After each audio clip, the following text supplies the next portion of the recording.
welcome into Weather Impact Live on this Monday. Thanks for starting the week with us. How was your weekend? It was a good weekend. It was a hot weekend. Yeah, it was. Let's see. Saturday was interesting. So I like to when it rains, I get in the garage, I open the garage door, and I sit in my little fold-out chair and just watch it. Yeah. It's nice. But it was that severe thunderstorm we had right over my house, St. Johns County. Now, nothing really panned out like I think there were some downburst winds on Saturday with it, so we probably saw 50, 60-mile-hour gusts in some spots, not quite at my house, but the amount of rainfall, unbelievable. And it was, I think I got 4.5 inches at my house. Wow. On Saturday, just in like maybe an hour and a half of rain. It was wild and disappointing to me because like zip at the airport. I know. Did you know that was where I was going to go? I'm Yes. just so upset because we're going to end this month. We've only got a couple days left. We're going to end this month in a deficit for rain. Yep. And so many people around the first coast are going to be like, what are you talking about? Yeah, because every time it rains now, my yard starts flooding. Yep. Just a little bit. There's just, Yep. it is saturated. I mean, so many places, but just that donut hole over the airport, it seems like they're picking up maybe in an event, maybe 1/10 of an inch, 1/4 of an inch. But right now we're about 2 inches below, maybe a little more than 2 inches below normal for this time of year, or for this month, I should say. And it's again, I'm like, it may be a little deceptive because it's your house. Perhaps you're like me and you got, several events of multiple inches of rain. But yeah, like I said, the backyard just kind of becomes a muddy mess. The front yard, everything drains well, but it was something.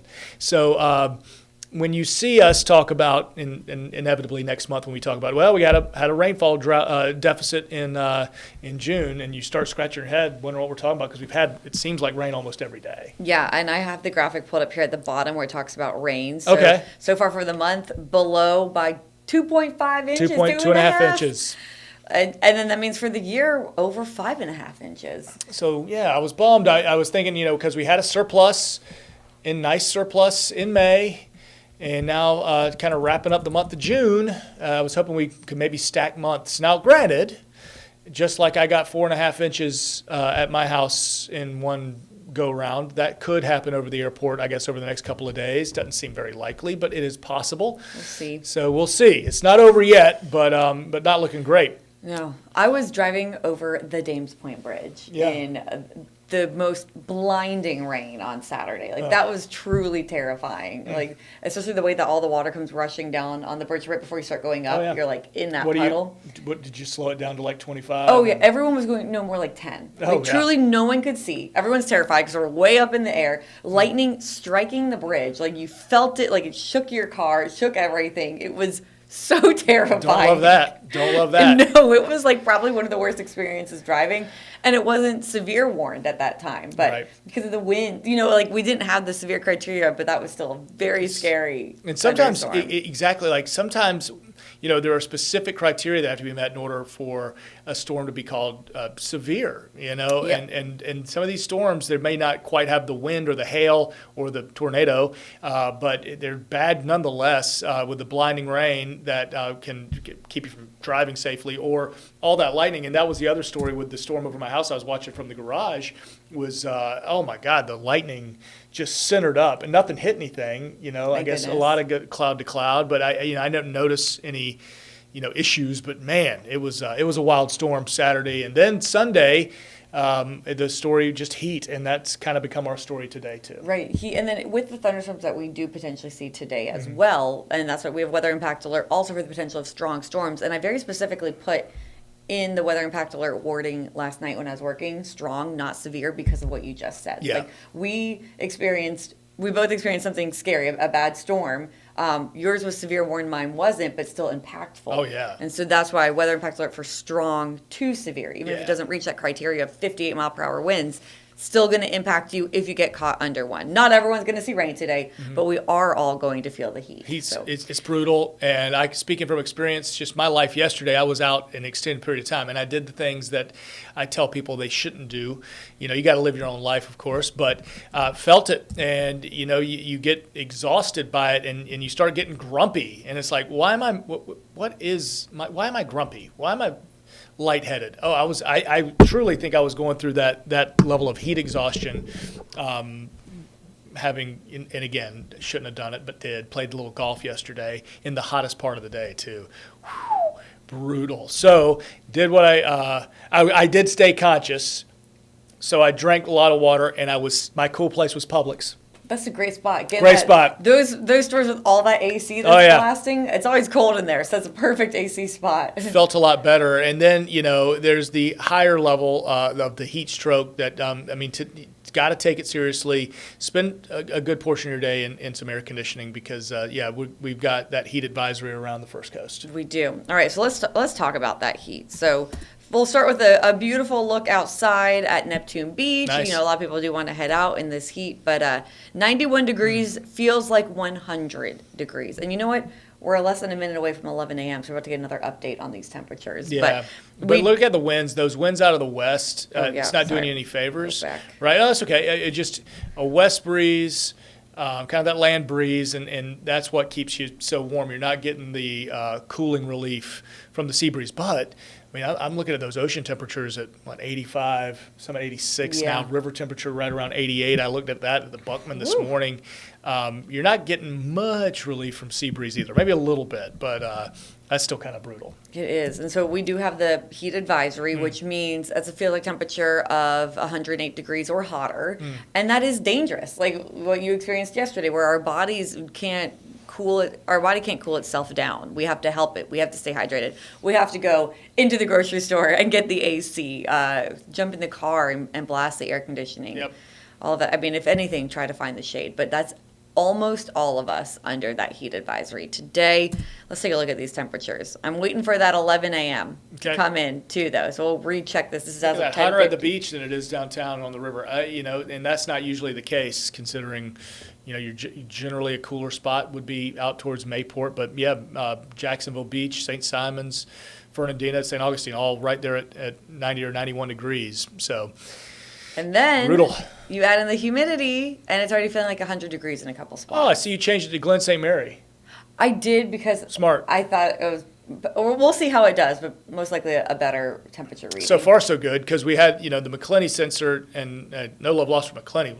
Love you guys, but had to change out that sensor because right now it would probably say it's 111 real feel, which wouldn't be the case. I think it's sitting in some direct sunlight, not exactly an accurate reading. Yep. So, but we are already seeing here at the 11 o'clock update with plenty more daytime heating to go, real feels at those triple digits with Brunswick at 105. So not pleasant. So we do have the weather impact alert in effect for the heat, mainly, highs today in the upper 90s for some. Normally we're 91 degrees. Mm-hmm. So while I've gotten some response of, well, it's summer, what do you expect? No, this is hotter than normal. Yeah. We still shouldn't have to be suffering through this. So weather impact alert for temperatures that are hotter than normal as we kind of move into the upper 90s. And then, of course, heat index values worse than that. We already have the heat advisory in effect for those heat index values around 108 plus. And then potentially some strong storms later on. Yeah, and something's got to give, right? So the heat, the humidity, we do anticipate some storms getting sparked this afternoon, probably around the 95 corridor, maybe drifting back towards 75, or building, I should say. But we'll watch kind of the double level of weather impact alert with heat kind of being your big story until those storms start in that 2, 3, 4 o'clock time frame, and then the strong storms become the main thing. But you may actually, that poor fella who's kind of on his hands and knees in the heat might be saying a prayer for the rain that would be a welcome relief. Now, certainly would mess up outdoor plans or even that evening commute. But the heat's going to mess up the outdoor plans too. 100%. So those showers would be a welcome relief, actually. And let's talk about the rain, because so models today have totally backed off, but we still think that we're going to get a thunderstorm sparking somewhere. And like yesterday, we didn't have a whole lot of rain, but where those thunderstorms popped, we had a severe thunderstorm warning. Yeah. And so where these thunderstorms do pop up today, they could be strong to severe, like we talked about, with the blinding rain, the frequent lightning, the potentially downbursts or damaging wind gusts. So we could get winds around 60 plus miles an hour. And so with that said, this evening and afternoon, not everyone will see rain. And again, if you don't see the rain, you're just going to stay hot all through the next several hours. But if you do see rain, I need you to move inside quickly, especially if you start hearing thunder, because these storms can very quickly strengthen and develop. And I'm trying to find us our hour by hour with the heat index values on top of it. Sometimes it overdoes it.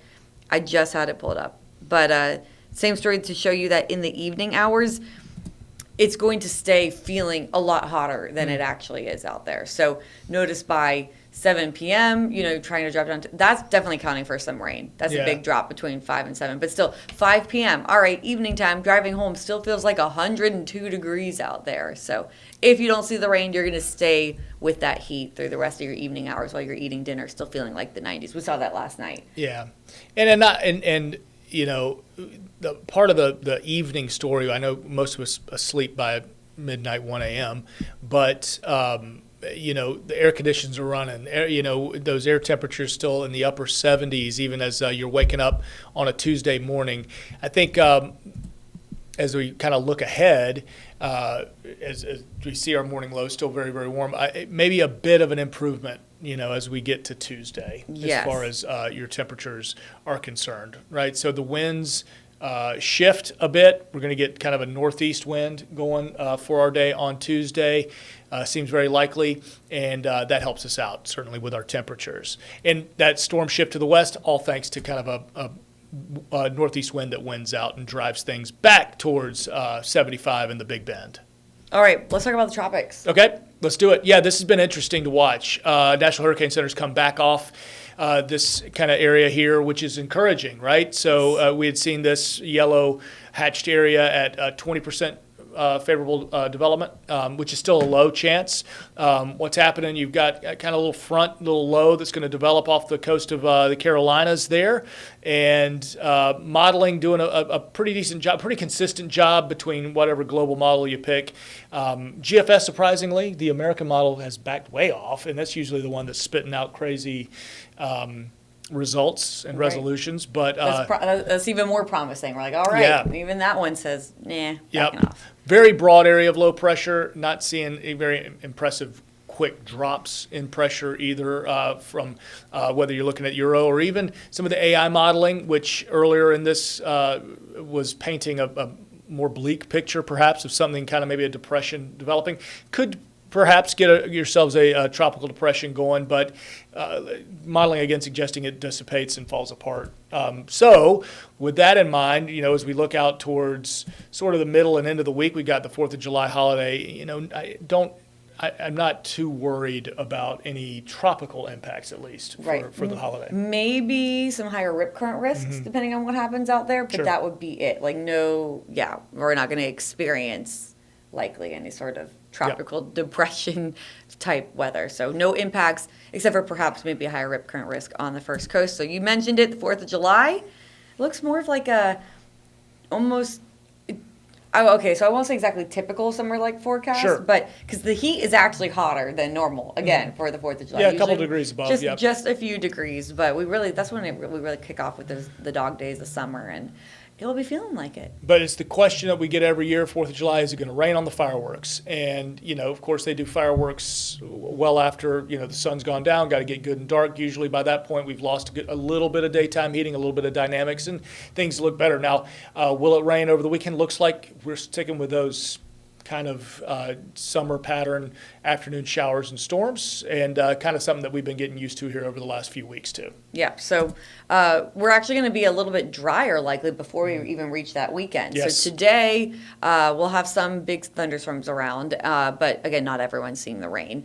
Tomorrow, less coverage of rain, and then it's pretty drier than normal on Wednesday and Thursday before we start to see just a few isolated to widely scattered showers and storms popping back up for the weekend. There you go. There's your 7-day. Yeah, with 4th of July in view. Love to see it. Yep. All right. So we're talking about the heat that we're dealing with, but a lot of the country dealing with the heat right now. And so we do have a lot of people are calling it a summer sizzler, so it's ahead of the 4th of July weekend, like we were just talking about.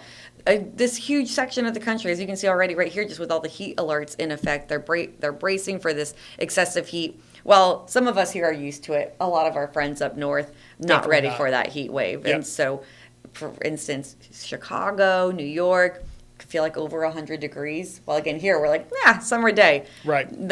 That's rough for them. So we do have a package from NBC, Shaquille Brewster, out of Chicago. Let's take a listen. This morning, millions bracing for a holiday heat wave ahead of the 4th of July. Forecasters warning of dangerously hot conditions with record temperatures soaring throughout the week. 139 million people are under heat alerts from Minneapolis to Tallahassee, with the swelter extending into the Northeast. New York City opening its public pools, with the mayor jumping in wearing a different kind of swimsuit. The week ahead expected to feel more than 100 degrees in multiple states. While out west, deadly wildfires raging across the Rockies, with more than a dozen fast-moving blazes burning through the region. Officials say 3 Colorado firefighters were killed and 2 others were injured over the weekend in a desperate effort to contain flames along the Colorado-Utah border. In Utah, the nation's largest active fire already scorching 92,000 acres, placing hundreds of homes at risk and prompting evacuations. One family's condo was completely consumed by the blaze. There's nothing but cinder block foundations left. Millions now under air quality alerts from California to Colorado.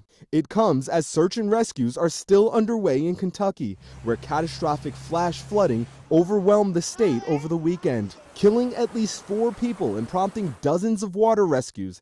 The governor signaling the end is near. Everybody out there, stay safe.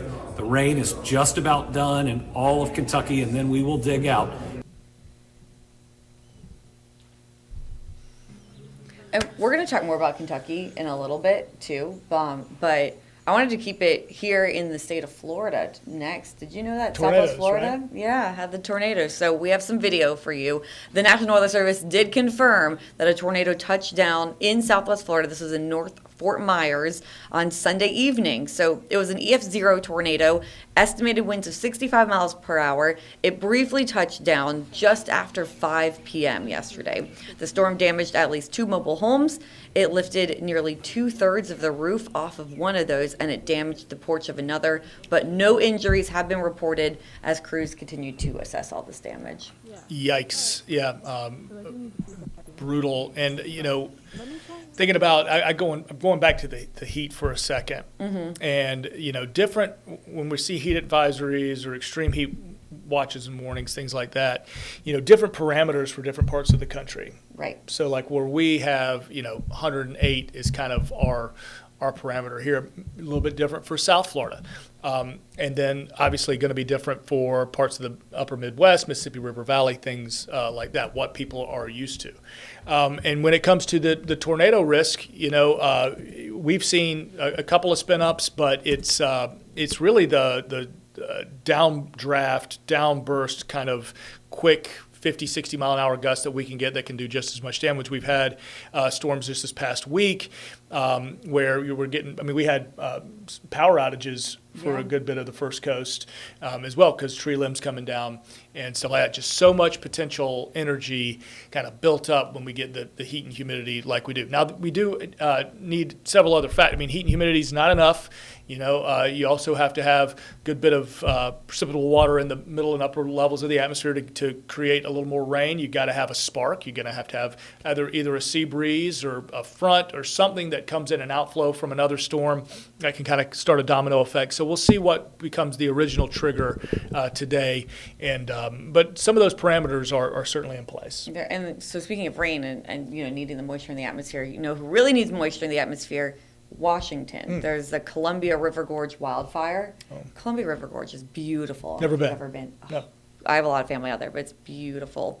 Yeah, our Jackson, who's producing and directing this, it's one of his favorite parts of the country. But nice. Unfortunately, there's a big wildfire there right now. So there are firefighters in planes, helicopters, ground crews, all trying to contain this wind-driven wildfire that broke out on the Washington state side. So it kind of runs between Oregon and Washington. Mm-hmm. And it's on the Washington side of the Columbia River Gorge. It quickly burned hundreds of acres. It forced evacuations. And we do have a package out of our NBC affiliate as well on this. Fast-moving wildfire in the Columbia River Gorge with airplanes and helicopters. They're in attack mode and doing absolutely everything they can to keep this little town safe. The aircraft dropped fire retardant and pulled water from the nearby Columbia River to help douse the flames. The fire broke out midday Sunday and burned through rugged terrain, grass, shrubs, and timber. Fueled by strong winds, it threatened homes near the small town of Lyle, Washington. Officials ordered level 3 go now evacuation orders. Well, people are asking, are you going yet? And we're like, no, we're ready, but not yet. Neighbor Jessica Smith watched with her 2 young boys. So pretty much the fire's up there. We're ready just in case. The fire eventually pushed east, away from town, and crews appeared to have the upper hand. The fact that the wind is currently pushing east is a huge thing.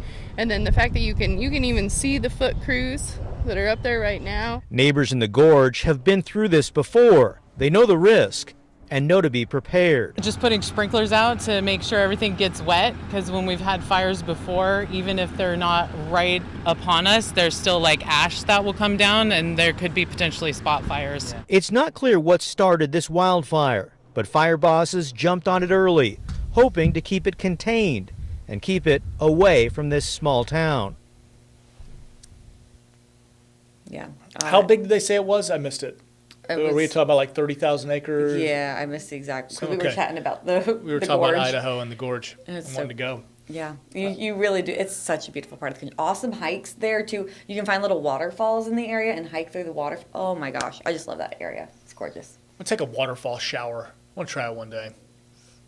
Not, No? you don't really feel clean after those. Oh, yeah. okay. I'm being told no. It's like a lot don't of try it. a lot of pressure, like that, like.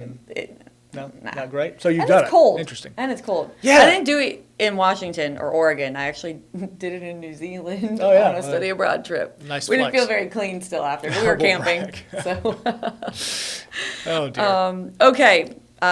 So they need water out there. They need rain. Yeah. On the other hand, Kentucky, way too much rain. Okay, we got some flooding. We have flooding there. We have video too to show you guys of the flooding in Kentucky, but at least 4 people have been killed there.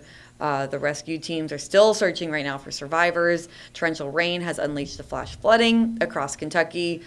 Officials have begun to assess the damage, and you can see some of that damage. This is out of Shepherdsville here. And then in Richmond, the Million Bible Church was hit hard, surrounded by debris, and it was, the church was leaning into floodwater in front of it. And then in Edmonton, Kentucky, floodwaters were rushing over the side of a lake, rushed down the gully next to the road. Locals are getting creative when it comes to rescuing their belongings from their flooded homes. So you're going to see here a family that used their freezer as a boat. That will In be the coming air, up. an all-out assault. Oh. Fire crews attacked a fast We was in revival. We had a service Friday night. We was here at 6 and had a good service. And then we were supposed to have a service Saturday night. And then today we were supposed to have a service and homecoming. We was going to have a meal. And we had to cancel. Yesterday, this church stood. Today, there's almost nothing left.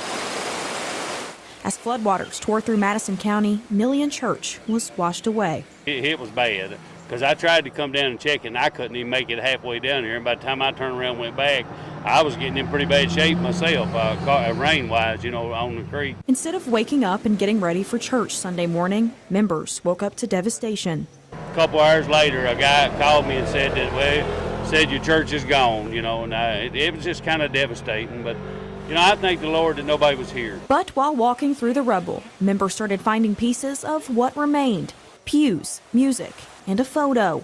Reminders of what once filled this place. The Lord, He said He'd never leave us nor forsake us, and that's the way I feel. He ain't forsake us. Pastor Lanehart says the building held decades of memories. We've been here about 2.5 years, and they said that it's built in 1929, but it's been a couple of stores. And then in 1970, there's some fellers, they left another church and come down there and made this a church in 1970, and it's been a church since then. But standing where their church once was, he says their faith remains. It's a place of worship. It's a good place. We had an altar, Bible stand, pew, songbooks, but it is. But, we bring the Lord with us every time. And he says they're not giving up. It's a little rough, but God is good. He really is.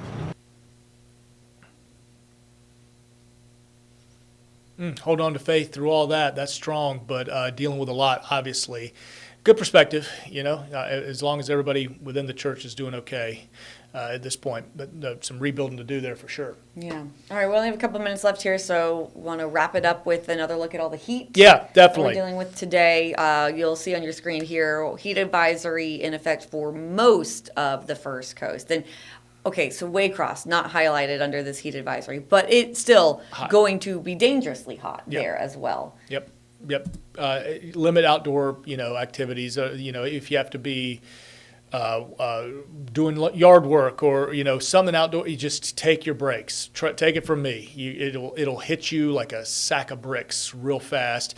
Current heat index values. All right, so that Glen St. Mary spot, just since we've been streaming, has come up a few degrees, feeling like 102, and I anticipate through the rest of the afternoon this is only going to go up and get to near that 108 kind of critical point where you've got that dangerous level where you got to continue taking those breaks with a high of 98, and that's in and of itself enough. Even if you didn't have that humidity to deal with as well.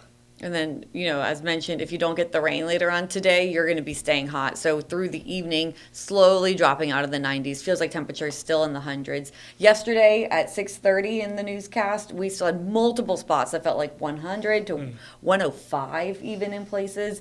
And that's well into the evening. So just something to keep in mind there when it comes to all of that heat. So we do have the weather impact alert in effect mainly for the heat, but also we have the possibility of some storms. So we'll keep an eye on that. Our weather impact alert starting at 2 p.m. But truly, if you're outside for extended periods of time, people working in construction, anyone working outside, this is already going to start, to be dangerous for you because it's already feeling like 100 degrees, and then that heat's only going to get worse over the next couple of hours. And then it lingers through 9 p.m. Still pretty sultry out there unless you get the rain, and that's when we have to deal with some of the strong storms as well. Strong to potentially severe with potentially damaging wind gusts and also the potential for blinding rain, frequent lightning, all of that. So trying to pull up our 7-day. It keeps wanting to bring back up this. Oh, the modeling. Well, yeah, let's watch 3-4 o'clock, see if things start kind of developing there around the 95 corridor. Kind of our best chance of rain, at least for most coverage. That'll be today, and we tend to kind of go downhill, drying out Wednesday, Thursday. But those temperatures come down a bit, too, before warming right back up in time for the 4th of July weekend, where it looks like we'll get the typical summer pattern, showers and storms. Yep. We'll be back at 4:30 with another update on the tropics and the 4th of July weekend.